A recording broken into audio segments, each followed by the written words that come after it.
Amis des stations de soudage des soudages, bonjour. Je suis pas un fan généralement des trucs dits tout en un qui regroupent dans un seul appareil plusieurs fonctions. Et pourquoi je suis pas fan de ce genre de choses? Parce que souvent, vouloir tout faire, ça fait un peu tout mal, hein. C'est un peu comme les voiliers qui font aussi bateau à moteur, quoi. Et en même temps, si jamais un truc tombe en panne, généralement, tout le truc est foutu et on perd beaucoup de fonctions. Mais d'un autre côté, c'est aussi tentant. D'abord, souvent par une histoire de gain de place, gain de fil, hein. Si là, par exemple, l'appareil que je vous montrais, il a 4 fonctions.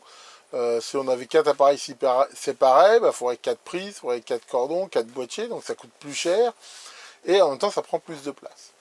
Et j'ai vu sur Banggood cet appareil que je vous montrais. Et je me suis dit que c'est typiquement le genre d'appareil qui pourrait intéresser mes auditeurs, parce qu'il apporte d'un seul coup, on va dire, toutes les fonctions de base de l'électronique. Alors c'est quoi ce truc-là? Vous dites, mais de quoi il parle?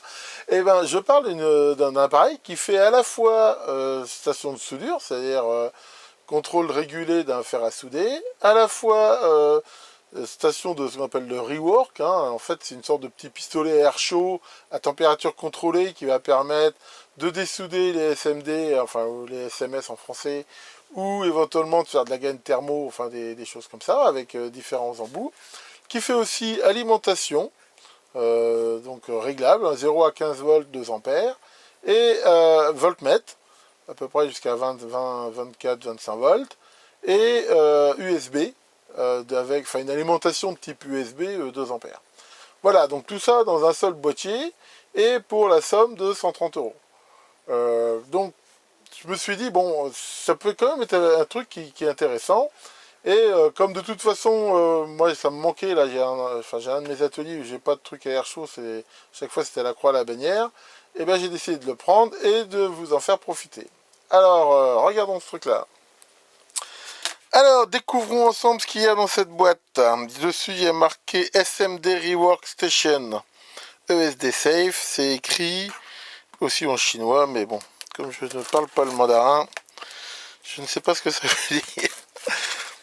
Alors, allons-y pour ça. Hop. Alors, qu'est-ce qu'on a de beau? On a un manuel qui est écrit en chinois et en anglais. Ça, c'est déjà une bonne chose. Un certificat de qualité. Donc là, c'est l'emballage. Oula, alors, il y a du monde. Il y a une pompe à dessouder, modèle standard. Il y a un adaptateur. Alors je crois que j'en avais déjà eu un comme ça, qui est USB et qui donne plein de prises. Il y a un rouleau de soudure manifestement assez fine. Donc c'est de l'étain plomb 0,6 mm.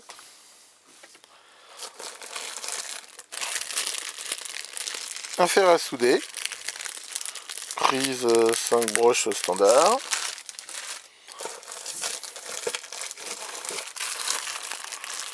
Un support avec une petite éponge pour mettre le fer. Il y en a des trucs là-dedans. Différents embouts de diamètres différents pour l'air chaud. Alors là, il y a un sachet avec. Qu'est-ce qu'il y a de beau là-dedans? Pas mal de choses. Du fil de cuivre très fin, je pense que c'est pour faire du câblage, du 0,10.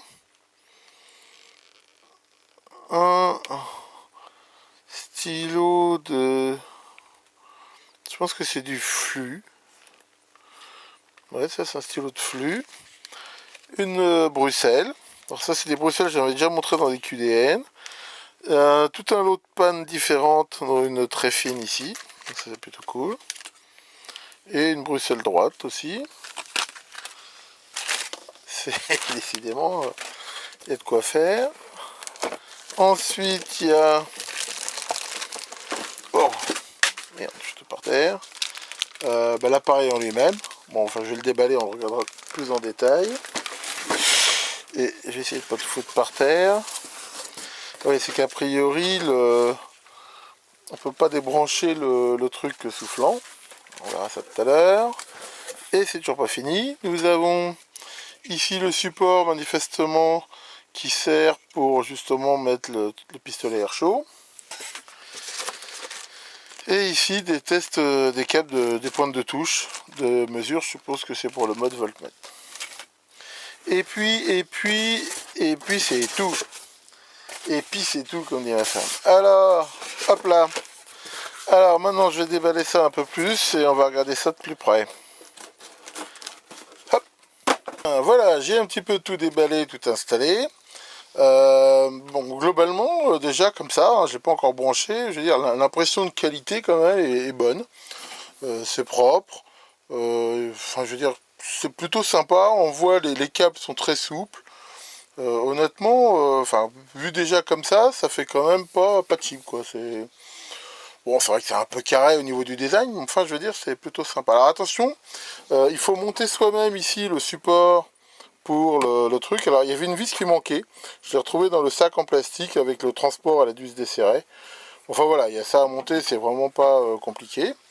Donc ici on a le système à air chaud. Alors si on regarde comme ça rapidement, c'est tout bête à utiliser, hein, il y a vraiment des parties séparées. Là c'est toute la partie alimentation voltmètre. Et on choisit ici, grâce à cet interrupteur, si le voltmètre affiche la tension à l'entrée entre ça et la masse, ou enfin comme ça, ou si le voltmètre affiche la tension de sortie. Alors, par contre, on voit un truc, au niveau alim, c'est peut-être pas mal, mais enfin, il n'y a pas de réglage du courant. Il n'y a pas de réglage de limitation de courant, on n'aurait que la tension. Sinon ici, bah, on a la température de la partie air chaud, ici de la partie fer, sachant que là ça va régler le débit d'air. Voilà, c'est pas plus bête que ça. Et derrière, bon, il n'y a rien à dire. On retrouve de façon très classique ici, apparemment un deuxième 3055, probablement pour l'alimentation. Et ici le système d'alim, il n'y a vraiment rien à y dire. Bon, vous avez sans doute remarqué ici les autocollants, pareil, j'en ai mis un là. C'est plus fort que moi, dès que j'ai quelque chose, il faut que je le personnalise. Mais sinon, là il y a le système donc pour mettre le fer avec la petite éponge. Alors on peut noter, il y a des trous ici, c'est pas idiot, pour mettre les pannes de rechange. Par contre pour cette panne ici, j'ai dû agrandir un tout petit peu le trou, mais enfin, c'est vraiment rien du tout. Là j'ai changé la panne du fer, ça se change très facilement, c'est apparemment un fer standard, hein, c'est un 50 watts 24 volts qu'on a bien en main. Là, le toucher est vraiment très bon, c'est antidérapant. Donc pour info, qu'est-ce qu'on a comme panne avec? On voit ici une panne assez grosse, blindée, fine, pointue. Ici une panne plutôt pour couper du plastique ou des choses comme ça. Voilà, et deux autres, une dite tournevis et une dite, je sais pas trop à quoi ça sert ça, faire des trous, je sais pas quoi. Enfin bon, de toute façon manifestement c'est des pannes un peu standards, donc ça on en trouvera, je pense, assez facilement. Alors voilà, on va déjà regarder un petit peu la partie justement fer à souder. J'ai amené ici un thermomètre qui va me permettre de vérifier la température et de l'air et de la sortie. C'était livré aussi avec un câble, pareil, plutôt souple, hein, un câble d'alim, on va dire tout à fait standard. Hein. Mise en route.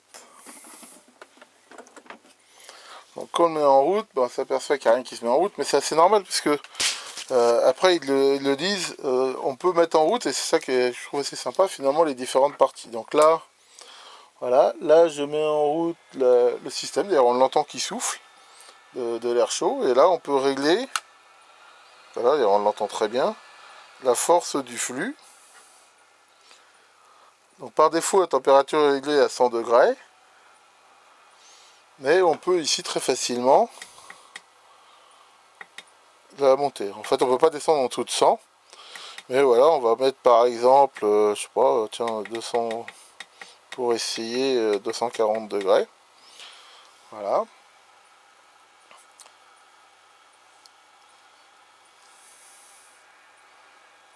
Manifestement ça chauffe. Et pareil, on va mettre en route la partie fer à souder. Et là voilà, c'est pareil, c'est très classique. Là on voit la vraie température, on voit que ça chauffe très très vite, hein. Voilà, là il est à 200. On va le mettre allez, à 360 par exemple.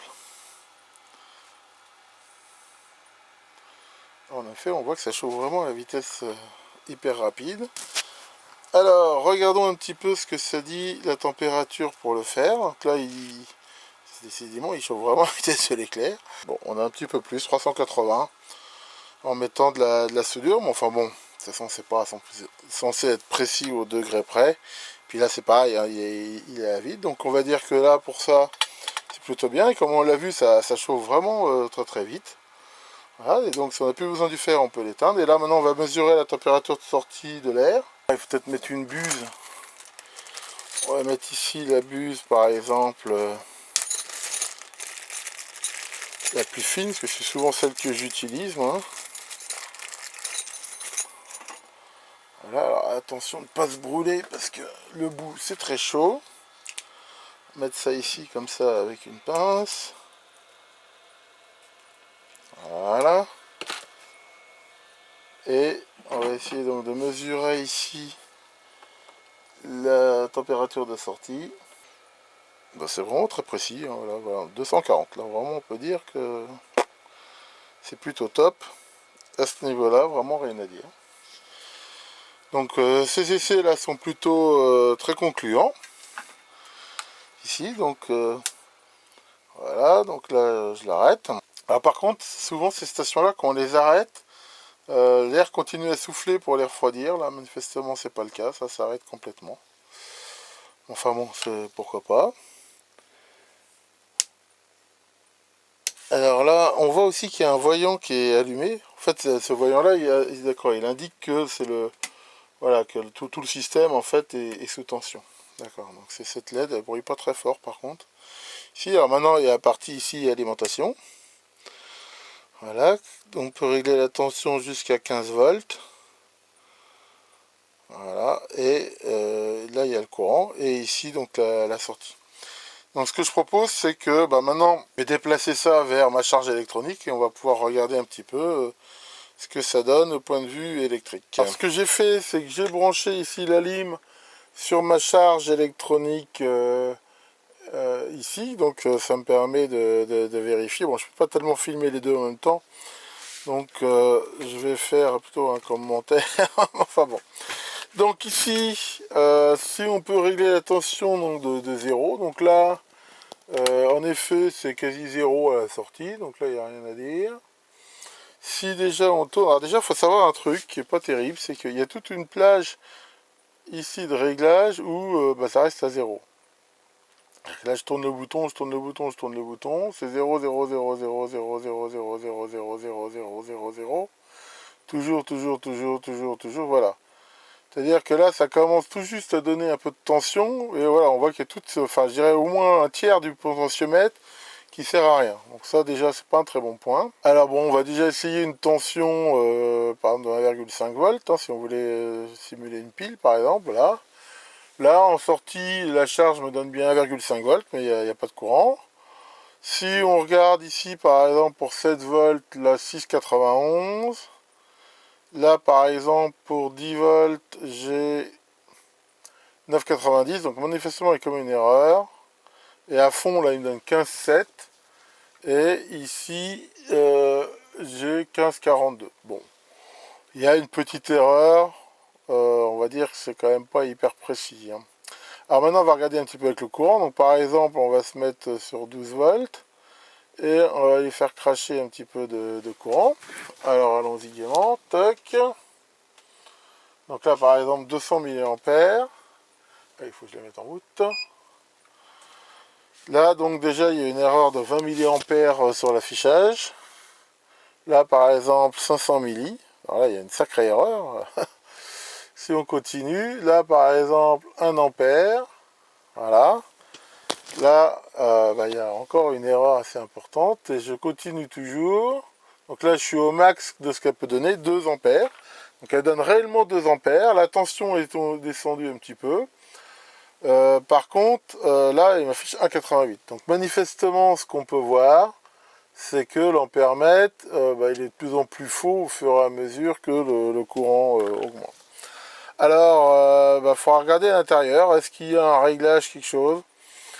Maintenant, ce que j'en déduis quand même comme ça, c'est que la qualité de cet affichage, aussi bien en volts et surtout en ampères, on va dire, c'est pas vraiment de la mesure, ça donne une vague idée, quoi. Le but de cette alim, bon, c'est plutôt de rendre service comme ça, c'est quand même pas vraiment, à mon avis, une super alim. Alors, on va regarder maintenant la partie 5 volts rapidement.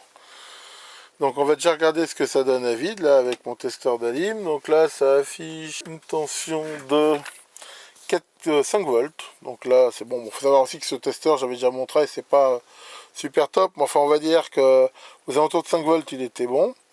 Et on va regarder maintenant au niveau du courant ce qu'il donne. Là c'est censé débiter 1 ampère. Ouais ça il donne à peu près l'ampère. Hein. Peu de choses près, mais enfin comme la précision est pas terrible. Bon, je pense qu'ici, sur la partie USB, ça le fait à peu près. Dernière chose à tester, la précision ici du voltmètre. Donc pour ça, on va le brancher en parallèle. Alors ça, c'est le truc qui donne avec, ce truc-là. Là. C'est pas terrible. Je dirais là, par contre, c'est vraiment un truc, je dirais, la qualité laisse vraiment à désirer. C'est des grip fils, là, on peut voir, ils sont... enfin bon, c'est... Honnêtement, un grip fil comme ça, c'est inutilisable, quoi. On peut rien gripper avec ça. Là, vraiment, c'est foutage de gueule, là, pour le coup, on peut dire. Ce truc-là, je crois que ce qu'on peut faire, c'est... Même les prises, là, c'est pas top. Ça, je pense que ça peut partir à la poubelle, éventuellement. C'est tout ce qu'on peut faire avec. C'est vraiment pas top. Alors, je vais faire un montage donc pour pouvoir regarder le voltmètre. Le fil rouge sur le bouton rouge, le fil noir sur le bouton noir. Hop, hop, et voilà, on va pouvoir tester la partie voltmètre. Donc là j'ai 0 volt, donc là-dessus on est à peu près d'accord. Donc je vais augmenter un tout petit peu le voltage. Là voilà, déjà il m'affiche on va dire quasiment 2 volts. Là 2 volts, là pour le coup c'est précis. Alors, on va continuer à monter, par exemple ici 5 volts. Là 4,86, ben on retrouve les mêmes erreurs qu'en mode alimentation, ce qui est assez logique parce qu'à mon avis c'est exactement le même voltmètre. Là 10 volts, 10, 15, ben on retrouve encore une erreur. Et si on monte par exemple là à 20 volts, voilà, je descends un peu, donc là quand il affiche 20 volts ici, le multimètre affiche 19,52. Donc pareil, hein, une erreur, je veux dire, plus on monte dans l'échelle, pire c'est. Donc là, je sais pas jusqu'où ça peut aller. Apparemment il s'arrête à 25 volts. Donc pareil, hein, on va dire que le voltmètre ici intégré, c'est quelque chose, on va dire, de plutôt, pour donner une indication, faut pas s'attendre à avoir une mesure très précise. Bien, oui, Maurice, excuse-moi, j'ai oublié de parler des accessoires. Alors c'est vrai que en plus des accessoires, de ces câbles là que j'ai montré qui sont pas terribles, il y avait en effet des accessoires avec. Alors en particulier cette pompe à dessouder, bon là c'est vraiment un modèle en aluminium standard, mais a priori je veux dire il n'y a rien à dire, c'est un bout en téflon. Vraiment ça, il n'y a rien à dire. Et puis je ne vais pas les montrer, mais je veux dire les autres accessoires, j'ai regardé, c'est des Bruxelles standard comme j'ai déjà montré dans mes QDN. C'est pas mal. Bon, par curiosité, j'ai ouvert la bête pour voir un petit peu ce qu'il y avait dedans.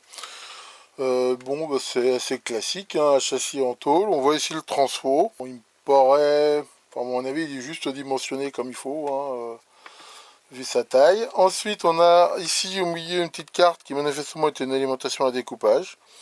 Donc il doit alimenter je ne sais pas quoi. Et ensuite, on a toute cette carte avec tout ce fouillis de connecteurs là qui a tout le système manifestement de régulation des fers à souder. Et ensuite cette carte là qui gère tous les afficheurs avec, on voit dessus, un microcontrôleur dessus. Donc voilà, bon, on va dire c'est pas de l'électronique militaire, hein, mais enfin, on va dire ça le fait. Les connexions de masse ont quand même l'air d'être faites. Ici c'est pareil. Bon, voilà. Donc voilà, on va dire que c'est de la qualité, on va dire, chinoise standard, mais je vois pas quand même d'aberration particulière. À part que le circuit ici, manifestement pendant le trajet, il a dû bouger un peu parce que il est un petit peu sorti de son truc. Voilà, je l'ai remis. Enfin, donc voilà pour l'intérieur, on va dire que c'est pas... Enfin, c'est conforme, je veux dire, à ce que je m'attendais. Et ben voilà pour cet essai. Je dirais c'est relativement mitigé en fait. Je dirais pour la partie fer à souder rework, air show, bon faut regarder à l'usage ce que ça vaut. Enfin globalement je serais tenté de lui donner plutôt une très bonne note. Je dirais 16 à 17 sur 20 parce que c'est de bonne qualité je veux dire au niveau du toucher. On a vu que les températures étaient sympas, le truc chauffe super vite. Enfin, je dirais, je suis plutôt content de cette partie-là. Par contre, on a vu que la partie Alim, voltmètre, c'est pas terrible. Bon, j'ai pas pris le temps en même temps de regarder l'ondulation et tout ça, mais enfin, je pense pas que ça soit un truc hyper top. Alors c'est un peu dommage. C'est un peu dommage. Bon, maintenant, on va dire, pour faire du tout venant, histoire d'alimenter un montage comme ça, vite fait sur le gaz, pourquoi pas. Mais honnêtement, enfin, c'est pas une alimentation de labo, quoi. Hein. On va dire que c'est une alimentation, on pourrait dire, d'appoint. Et je trouve que c'est un petit peu dommage, parce que l'appareil en lui-même, on a vu, est plutôt pas mal. Alors, il y aurait sans doute peut-être un peu de refactoring à faire, de le revoir. Hein. Peut-être que, en faisant un peu de rétro-engineering, il y a peut-être, enfin, j'ai pas regardé rapidement tout le circuit, il y a peut-être des réglages qui nous permettraient de compenser le défaut d'étalonnage du voltmètre et de l'ampèremètre. Voilà, ça pourrait peut-être aussi s'améliorer au niveau du potentiomètre et tout ça. Mais enfin bon, c'est un peu dommage, je veux dire, on achète un truc, normalement c'est censé fonctionner correctement out of the box. Là, on voit que pour cette partie, on va dire, alim, voltmètre, bon, c'est moyen, on peut pas dire que ça marche pas, mais enfin, c'est quand même pas top. Donc voilà, cette partie-là, donc je lui mettrai quand même en dessous de la moyenne, il n'y a pas photo, mais la partie des soudages est pas mal. Alors maintenant, il faut aussi quand même mettre en perspective avec le prix. Ça coûte 130 €, et encore, attention, vu que ça dépasse 45 €, il peut y avoir des frais de douane. Hein. Justement, sur le groupe Facebook, là, il y a un membre du groupe là, qui justement s'était fait, enfin, je dirais pas avoir, hein, mais il faut savoir que quand ça dépasse 45 €, il y a de la douane. Quand de toute façon, ils l'envoient par transporteur, DHL ou autre, généralement, on n'y coupe pas. Donc, faut... Enfin, là, j'ai eu la chance, là, j'en ai pas payé sur celui-là, mais enfin, je veux dire, c'est un petit peu le petit bonheur, la chance, on va dire. Et c'est quand même relativement cher, parce que pour ce prix-là, on a aussi des stations soudage dessoudages qui sont aussi pas mal. Donc, je dirais, je suis un peu mitigé sur cet appareil. C'est, je veux dire, un truc qui peut être intéressant. Mais on a vu que les accessoires avec, dans l'ensemble, c'est pareil, c'est très mitigé. On va dire la pompe à dessouder, les pinces Bruxelles, les pannes, tout ça, c'est plutôt bon. On a vu que le cordon là donné avec, là, par contre, c'est ni fait ni à faire. C'est un petit peu vraiment, on va dire, le chaud et le froid quelque part. Enfin voilà, après chacun voit midi à sa porte. Je vous ai montré au maximum ce que donnait cet appareil. À vous de vous faire votre opinion. Comme d'habitude, je mets un lien en commentaire dessus pour ceux qui seraient éventuellement intéressés. Là-dessus, en parlant de Banggood, ma prochaine vidéo sera probablement un QDN. Ça fait un petit moment que j'en ai pas fait et là ça commence à s'entasser. Et puis vous êtes nombreux à me le demander. Et d'ici là, que le grand reflot seigneur du soudage à air chaud vous fasse de belles soudures SMS et catch you next time.